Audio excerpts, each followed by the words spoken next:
Di video kali ini, kita akan mencoba mengulas memaknai sebutan Banjar.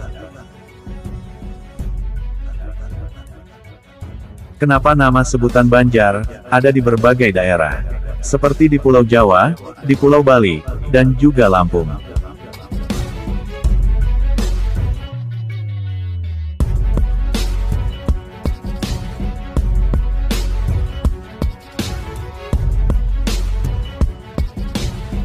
Sobat sanak semuanya, mengulas sebutan Banjar ini kita mulai dari Pulau Bali. Sebenarnya Mimin sendiri, sebagai orang Kalimantan, pernah merantau, dan tinggal di Pulau Bali selama 1 tahun. Dan perlu kita tahu, dan menjadi catatan bagi kita. Sebutan Banjar di Bali, adalah sebutan, pembagian wilayah administratif, atau di bawah kelurahan atau desa. Sebutan Banjar, istilahnya setingkat dengan rukun warga, atau RW. Jadi pada intinya, sebutan Banjar di Bali, ialah pembagian RW setempat. Dan tentunya yang disebut Banjar ini, adalah yang mengurus, hal-hal yang bersifat administratif, seperti pembuatan KTP, KIPEM atau identitas. Banjar merupakan kesatuan masyarakat hukum, yang memiliki batas-batas wilayah, yang berwenang untuk mengatur, dan mengurus kepentingan masyarakat setempat, berdasarkan asal-usul, dan adat istiadat setempat, yang diakui dan dihormati, dalam sistem, pemerintahan Negara Kesatuan Republik Indonesia.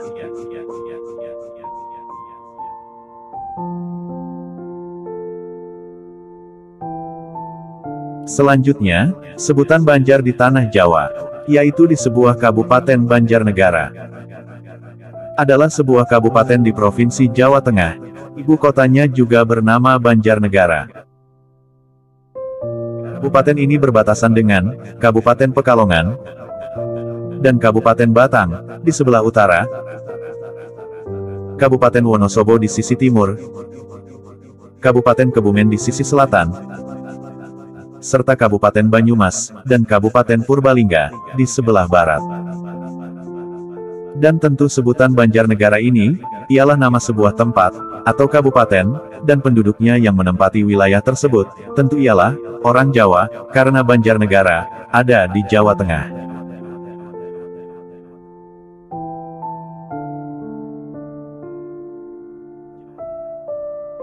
Kemudian di Jawa Barat, biasa dikenal Banjar Patroman, atau di Kabupaten Banjar, di Jawa Barat.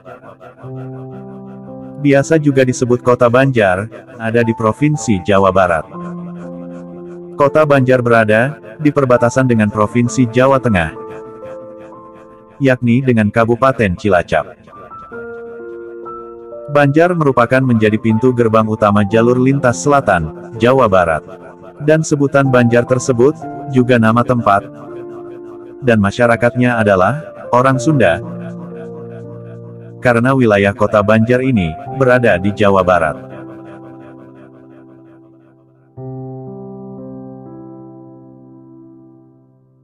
Selanjutnya, sebutan Banjar, di Lampung, yaitu Banjar Agung Tulang Bawang, di Lampung. Banjar Agung adalah nama sebuah kecamatan, di Tulang Bawang.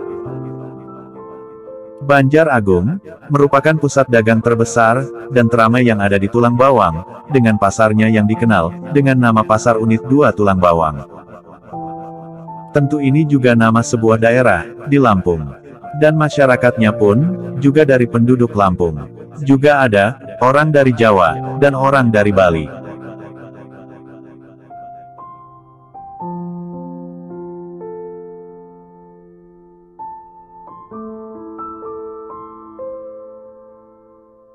Yang terakhir, kita kembali ke Kalimantan, yaitu suku bangsa Banjar. Suku bangsa Banjar, atau biasa disebut orang Banjar,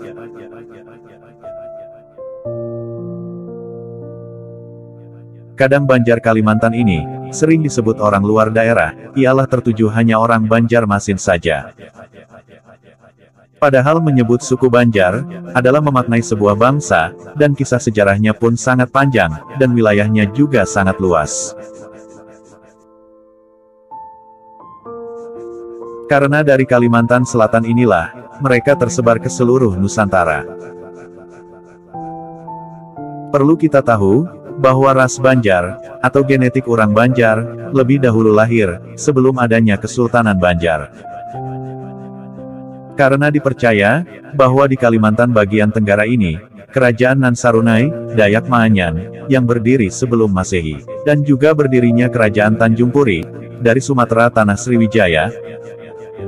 Karena terjalin kekerabatan yang baik, maka pembauran orang Kerajaan Nan Sarunai, dan Tanjung Puri inilah, melahirkan genetik pertama ras Banjar. Yang kemudian 5 wanita ras Banjar, dibawa berlayar oleh orang Sriwijaya, ke Madagaskar. Ras Banjar pertama inilah, yang menjadi nenek moyang orang Madagaskar.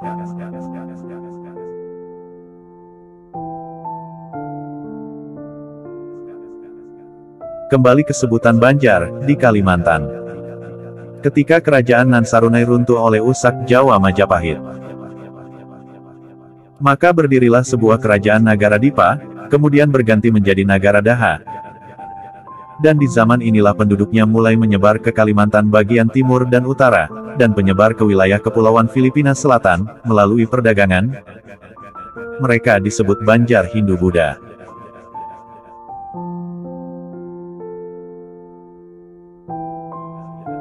Setelah itu Kerajaan Nagara Daha terjadi perebutan tahta antara Pangeran Samudera, sebagai pewaris tahta yang sah, dengan pamannya Pangeran Tumenggung. Singkat cerita, Pangeran Samudera diasingkan ke Muara Kuin, dan diangkat menjadi raja, oleh orang-orang Melayu, yang bermukim di Kuin. Dan disitulah, terjadi perang saudara, antara Pangeran Samudera, dan pamannya Pangeran Tumenggung.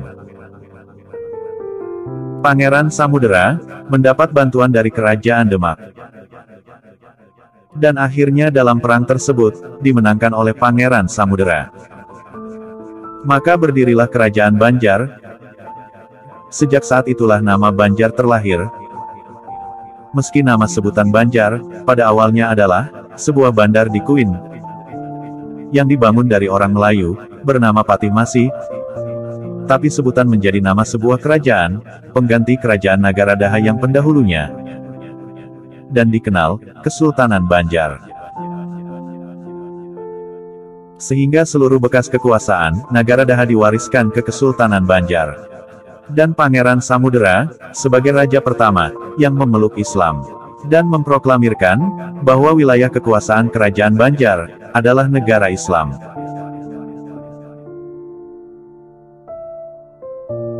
Sejak saat itu jugalah, suku-suku Kalimantan, yang menggabungkan diri, di wilayah kekuasaan, Kesultanan Banjar, disebut orang Banjar.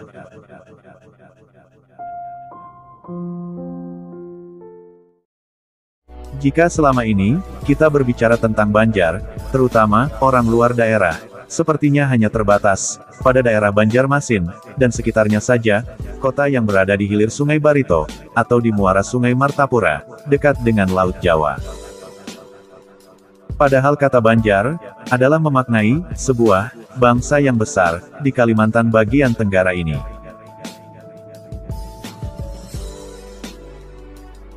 Sobat Sanak semuanya, perlu kita tahu, jika mengatakan Banjar, hanyalah Banjarmasin, tentu hal itu, akan terasa sangat terbatas. Jika Bubu Henpian, pernah membaca buku dari, Alfani Daud, pasti kita akan, mendapati catatan, tentang penelitian beliau, di daerah hulu sungai ini. Dan beliau sendiri juga merupakan, orang asli hulu sungai. Sobat Sanak semuanya, pada zaman dahulu, daerah hulu sungai ini, berpenduduk lebih padat, dari daerah manapun, di seluruh pulau Kalimantan, karena dipercaya, bahwa wilayah hulu sungai ini, tempat berdirinya Kerajaan Tanjung Puri, dan juga Kerajaan Nan Sarunai, yang ada sebelum Masehi. Setelah itu, di hulu sungai ini juga, Kerajaan Nagara Dipa dan Kerajaan Nagara Daha berada, kerajaan pendahulu sebelum, Kesultanan Banjar.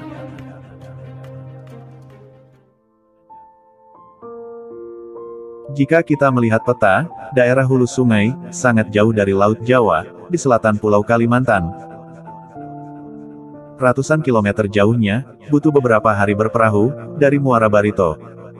Sedang dari sebelah timur, terhalang pegunungan Meratus. Di utara, terhalang oleh pegunungan Muller, yang tersambung pegunungan Meratus. Dan di sebelah barat, dibatasi rawa-rawa, dan sungai Barito. Orang-orang penduduk Banjarmasin, dan Martapura, sampai saat ini pun masih menyebut penduduk dari hulu sungai sebagai orang hulu sungai. Begitu juga sebaliknya, orang hulu sungai menyebut penduduk Banjarmasin dan Martapura sebagai orang Banjar. Di hulu sungai, secara terperinci terbagi dalam beberapa kelompok, berdasarkan nama-nama sungai besar yang ada, seperti Urang Amandit, atau Urang Kandangan, Urang Alai, atau Urang Barabai, Urang Pamangki, Urang Haruyan, Urang Paringin, Urang Amuntai, Urang Alabio, Urang Nagara, Urang Kalua, Urang Tanjung, dan Urang Lampihong. Maka dari itu orang hulu sungai lah, sumber asal kebanyakan perantau, yang kemudian lebih dikenal dengan sebutan Urang Banjar di perantauan. Mereka menyebar ke seluruh pelosok Nusantara, bukan saja hanya di Pulau Kalimantan ini, tapi juga tersebar di Pulau Sumatera, Malaysia, Brunei, Sulawesi, bahkan di Tanah Jawa. Dan perlu kita tahu, menurut penelusuran, bahwa orang Banjar di perantauan lebih banyak daripada orang Banjar yang tinggal di banuannya sendiri di Kalimantan Selatan.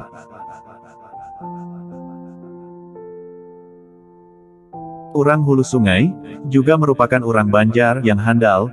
Banyak tokoh yang berasal dari hulu sungai yang menjadi tokoh politik semenjak dari zaman kolonial Belanda hingga hari ini.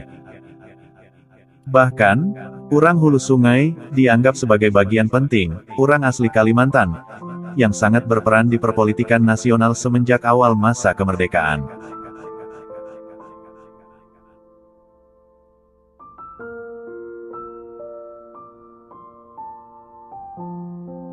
Bubuhen Banjar Malaysia, itulah yang kita sering dengar saat ini. Dan perlu kita tahu, bahwa orang Banjar Malaysia adalah hampir rata-rata dari orang hulu sungai. Karena menurut penelusuran, mayoritas Bubuhen Banjar Malaysia adalah orang Kalua yang mana, pada generasi pertama, saat tiba di negeri perantauan, orang Kalua adalah orang Banjar yang paling tangguh bercucuk tanam atau bertani.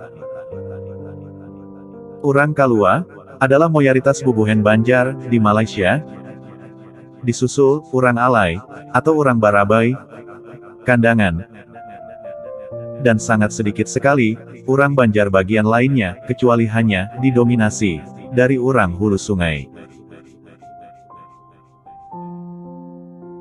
Sobat sanak semuanya, orang Banjar juga terkenal raja dagang di penjuru Nusantara ini. Tentunya, mereka kebanyakan adalah orang-orang hulu sungai. Sebut saja, Urang Amuntai, Urang Alabio, serta Urang Nagara. Merekalah orang Banjar pedagang ulung, bukan saja tersohor di pelosok-pelosok pedalaman Kalimantan, tapi juga sampai ke tanah Sulawesi dan Pulau Jawa.